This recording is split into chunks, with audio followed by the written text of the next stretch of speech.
How did one photo destroy your life? I was in my final year of photography school and needed to do a photo shoot of a couple for my senior project. My best friend Cassie and her fiancé Derek had just gotten engaged and immediately volunteered when I mentioned I needed models. They were so excited about having professional engagement photos for their wedding announcements. We spent a week planning and finally decided on this massive cornfield about 30 minutes outside the city. Cassie thought it would be romantic and moody. The plan was to shoot right before sunset when the lighting would be perfect. We drove out there on a Saturday evening in late July. The sky was filled with enormous dark gray clouds that looked like something out of a painting. I remember thinking this was going to be the best project I'd ever done. Cassie and Derek were adorable from the moment we got there. They kept kissing between shots and laughing at my directions. Derek brought a Bluetooth speaker and played their favorite songs. Cassie twirled around in her white dress. The whole vibe was pure happiness and love. I was getting amazing shots. I had no idea I was about to make a decision I would regret for the rest of my life. About 20 minutes in, I started hearing distant thunder. Cassie stopped and looked up nervously. Should we head back to the car? I pulled out my phone and checked my weather app. It said the storm wasn't supposed to hit for another 2 hours. The radar showed it was still miles away. We're totally fine, I told them. Let's just work fast. I had them walk deeper into the cornfield where the stalks were taller. The lighting was absolutely perfect. I was getting incredible shots of them holding each other with a dramatic sky behind them. Derek picked Cassie up and spun her around. Her white dress moved beautifully on camera. I kept telling them these were going to be the best engagement photos anyone had ever seen. The thunder was getting louder, but there still wasn't any rain. Then I noticed something strange through my viewfinder. Cassie's long blonde hair was standing straight up away from her head. Not like wind was blowing it. It was floating upward in every direction like she was being statically charged. It looked absolutely surreal. Don't move at all, I shouted excitedly. This is going to look incredible. Just hold that position. Derek was holding her and staring into her eyes with this loving expression. I was firing off shot after shot as fast as my camera would go. The hair thing was so unusual and artistic.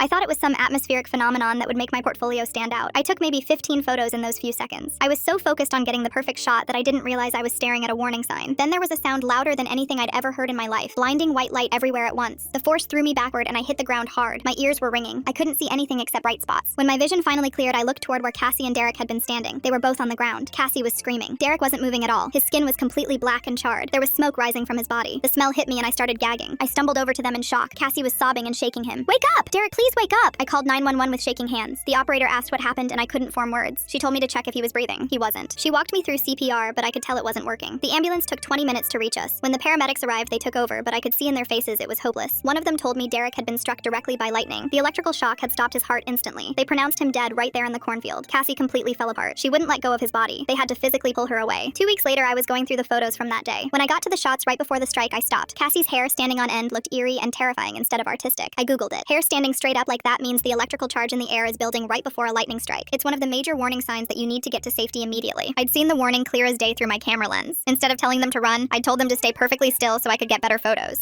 I'd taken 15 photos in the seconds we could have used to run away. Cassie hasn't spoken to me since the funeral. I have a photo of the exact last moment Derek was alive, and I don't know if showing it to her would help her heal or destroy what's left of her.